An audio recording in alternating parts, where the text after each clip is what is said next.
Iya sih Pak, soalnya kemarin ya ini flashback sih Pak. Tahun lalu saya gadein emas loh Pak. Sampai sekarang belum keluar tuh gadean emas gara-gara cuma mau bayar ini doang. Ini kok terulang lagi makanya ingat saya masih stres yang masih.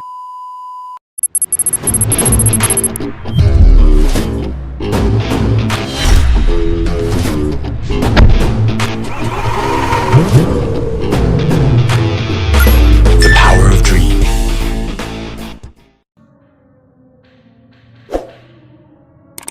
Selamat pagi bro, salam jumpa, ketemu lagi dengan Sri Gagah pokoknya. Oke, ini share pengalaman pribadi ya bro ya. Jadi ini serius sekali karena kejadiannya di saya sendiri. Ini kasusnya ya saya buat video ini sebenarnya bukan untuk mencari siapa yang salah, tapi yang jelas sebuah proses karena masalah komunikasi biasanya.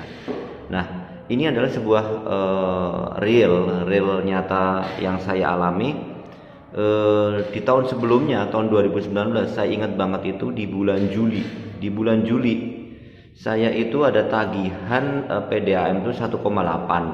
Oke, Juli. Kemudian di bulan Agustus itu sekitar 1,1. Bulan September itu sekitar 900 juta, ingat saya itu tahun lalu. Nah, posisi itu kami memang rumahnya di pinggir jalan besar. Nah, posisinya adalah kami ada sedikit usaha memang ada beberapa yang mungkin yang ada amplang segala macam, tapi itu memang punya kakak ipar saya, kakak lah ya. Dan kemudian entah kenapa tagihan itu makin lama makin membesar. Saya pribadi pernah komplain di PDAM Samarinda di kantor pusat di Jalan Tirta kalau nggak salah. Saya waktu ke sana di bagian komplain katanya pokoknya lantai bawah lah, saya ingat saya itu disarankan untuk komplain untuk masalah meteran ataupun kemahalan biaya itu di daerah PDAM Kadrioning. Saya ingat banget tahun lalu. Oke, alhasil saya ke Kadrioning saya nanya, Pak, kenapa sih Pak tagihan saya agak membengkak nih 3 bulan ini, ada apa Pak ya? Gitu. Oh ya Mas, setelah saya cek segala macam ini sudah benar meteran segala macam. Ya, yang saya tidak tahu kenapa alasannya sampai tagihan air ini membengkak sekali. Ya jujur, pada saat 3 bulan ini saya pribadi tidak mampu untuk bayar itu. Akhirnya inisiatif istri saya mau tidak mau menggadai emas. Saya ingat banget gadai emas di Penggadean kalau tidak salah. Akhirnya dari nilai 3 bulan itu sekitar 4 jutaan kita lunasin segala macam, dan itu pun masih belum ada titik terang di hati kami. Oke. Akhirnya di bulan November saya memberanikan diri untuk bertanya kembali untuk di bagian pemasangan. Nah, di bagian pemasangan waktu November itu kalau tidak salah masih belum ada buka pemasangan baru di PDAM. Akhirnya saya kembali lagi rutinitas saya. Alhamdulillah waktu itu saya dapat rezeki ya lumayan lah ya, sampai melupakan tagihan 1 jutaan itu. Alhamdulillah rezeki itu lancar. Saya tidak terlalu tidak terlalu mikirin karena rezeki ada ya sudah saya bayar aja. Saya tidak terlalu berpikir banyak karena kan kesibukan kerja sama juga ada usaha istri jualan masker, sarung tangan segala macam di depan rumah. Berlanjut di bulan sebelum masa Covid itu saya tanya lagi untuk di bulan Februari atau Maret lah, saya nanya lagi apakah ada sambungan baru. Soalnya saya curiga siapa tahu meterannya rusak kah sampai tagihannya saya membengkak atau segala macam. Nah, pada saat di bulan Februari saya ingat baru ketemu seorang wanita di sana. Wih, kok cerita ya, enggak lah. Pokoknya itu petugas lah ya, jadi menjelaskan sangat baik sekali. Ada satu lembar yang menjelaskan bahwa ternyata ada di PDAM itu ada beberapa golongan, teman-teman. Golongan sebentar, saya lihat contekannya ya. gitu ya, biar nggak lupa, takutnya salah informasikan ke teman-teman. Jadi ada beberapa golongan, kelompok golongan bro.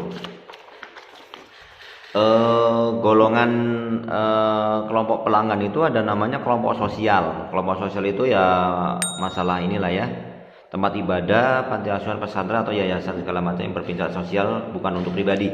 Kemudian kembali lagi ke kelompok dasar 1 ya.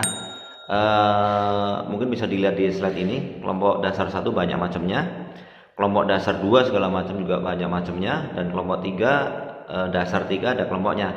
Nah, dari sini saya akhirnya tahu setelah dijelasin sama petugasnya itu, sama mbaknya, saya lupa waktu itu flashback soalnya kan. Saya sambil nanya tagihan rumah saya itu kenapa bisa mahal. Nah itu di situ sangat terbuka sekali. Terus setelah dicek ternyata kita termasuk di golongan usaha, jadi kita kenanya di kelompok penuh 1 nih ya. Kelompok penuh 1 salon kecantikan di jalan lingkungan, tempat cukur, oke, tempat jahit atau tailor di jalan lingkungan, wartel, klinik bersalin, usaha air isi ulang. Nah ini jadi di foto tersebut terlihat kayak model tralis besi. Memang di depan kita itu kan ada, kita coba sewakan ini ya, satu tempat usaha ke orang lain, kebetulan punya kakak lagi, tralis besi. Nah fatalnya adalah tim survei PDAM itu memfoto bagian depan aja, tanpa melihat ataupun tanpa berkomunikasi ke kami bahwa ini sebenarnya usahanya apa, atau tokonya apa, ataupun apalah gitu. Akhirnya dijudge di kelompok penuh 1. Nah kelompok penuh 1 bisa dilihat ya teman-teman di sini.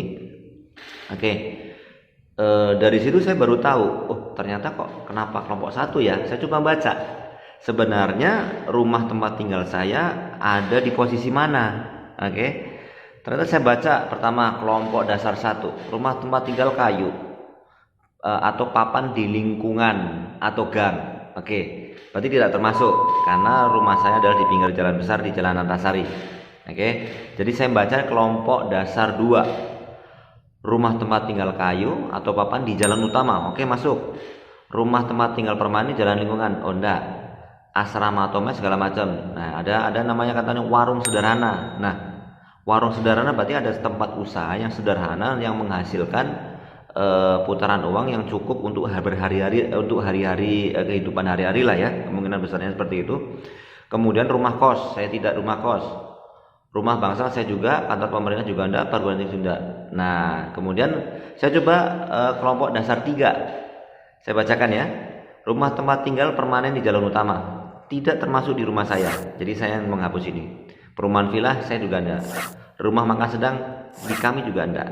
Nah akhirnya saya tahu setelah ada penjelasan dari petugas PDAM yang di kantor pusat bahwa ternyata ada penggolongan. Akhirnya saya tanya, Mbak, untuk yang punya saya termasuk kelompok penuh 1, historikalnya seperti apa? Kenapa sih sampai sampai ada namanya dikenakan penuh 1? Itu tim survei kami, Pak. Tim survei kami bahwa melihat rumah Bapak itu ruko. Nah pada saat seperti itu saya langsung komplain, Mbak tidak bisa Mbak, Mbak belum lihat seluruhnya kan bahwa rumah itu sebenarnya rumah kayu. Oke, kalau seperti itu kami tidak bisa Mas. Untuk masalah komplain yang seperti itu langsung ke bagian survei ataupun bagian meteran, itu di kadrioning lagi ya, di kadrioning. Oke, kita ke kadrioning lagi jadi posisinya bro, waktu bulan Februari atau Maret lah posisinya tadi tuh, dan berbenturan sama yang COVID. Nah terjadi COVID, saya jujur untuk mengurungkan niat untuk tidak datang ke halayak umum lah ya.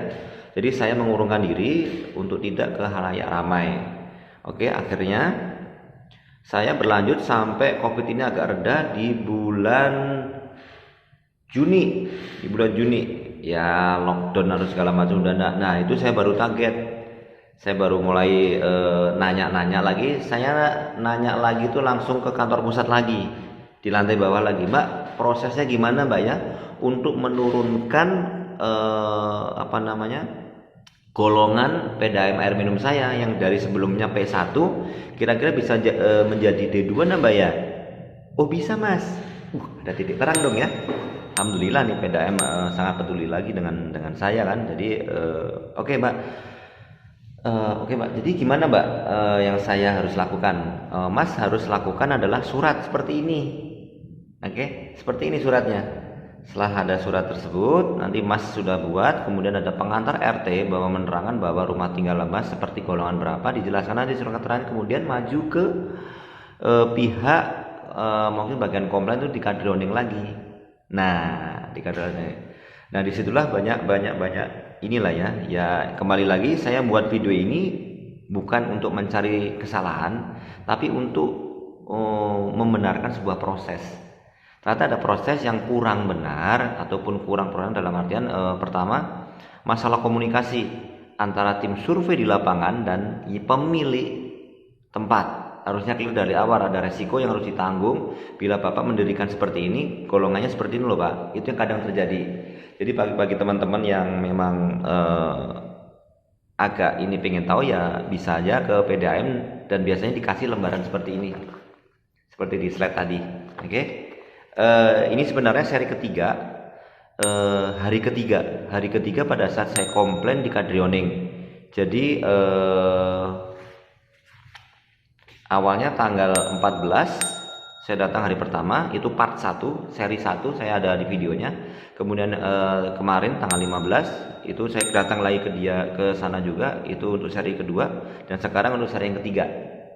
Oke, mungkin bisa dilihat ya ada sebuah proses yang memang mungkin agak sedikit emosional bagi seorang konsumen termasuk saya.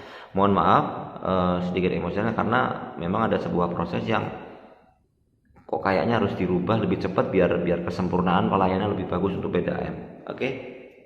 See you next game.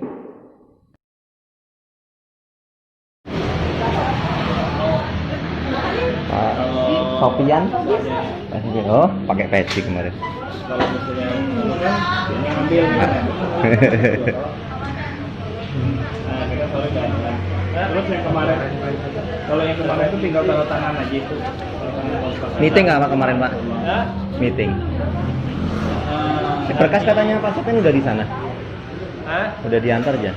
Baru berencana hari ini. Oh belum. Hujan cuacanya, makanya dikabarnya tuh Pak. Berapa Cuma lama? ya, nanti Sofian juga harus ke lapangan ngecek lapangan juga. Oh. Jadi ya nanti kan tunggu dari sana aja. Ya kalau memang perlu saya antar aja biar cepet. Soalnya pusing saya soalnya Pak sudah berapa tahun itu saya kena P1. Juga. Soalnya tahun lalu itu saya sampai gademas istri saya untuk melunasin yang 4.500.000 3 bulan. Ada, ini ada kembali aja.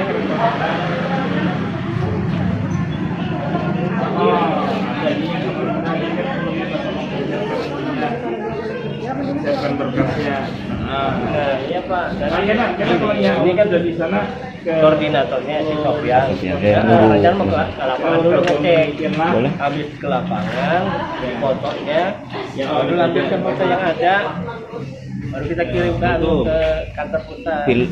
Kira-kira berapa lama Pak ya biar Biasanya tahun. kalau berubah itu, kalaupun disetujui, biasanya tuh tanggal 1 baru ada perubahan. Karena dia di pusat itu akhir bulan baru merubah golongan. Dia tanggal 1 baru ada perubahan. Bapak ini kan tadi memang mau ke lapangan karena hujan, makanya belum ke lapangan. Iya sih Pak, soalnya kemarin ya ini flashback sih Pak. Tahun lalu saya nggak demas loh Pak, sampai sekarang belum keluar tuh gadean mas gara-gara cuma mau bayar ini doang. Ini kok terulang lagi makanya inget saya masih stres yang masih di penggadean. Ya, nanti biasanya sih kantor pusat ngubungi.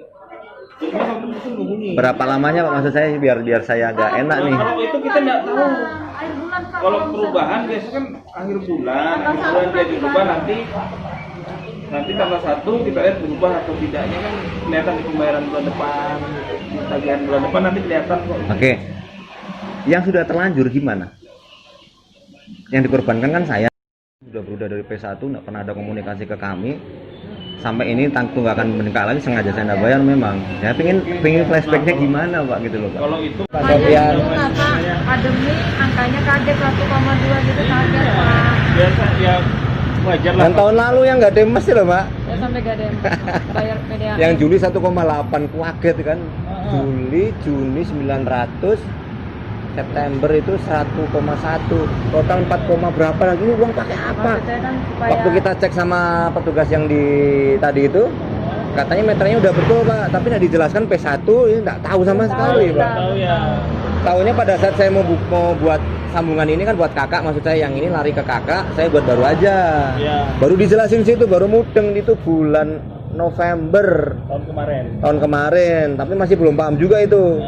Pas ngeceknya kemarin Februari mau minta pasang baru udah kosong katanya, nggak bisa lagi. Oke, makasih Pak Sofian. Waalaikumsalam warahmatullahi wabarakatuh.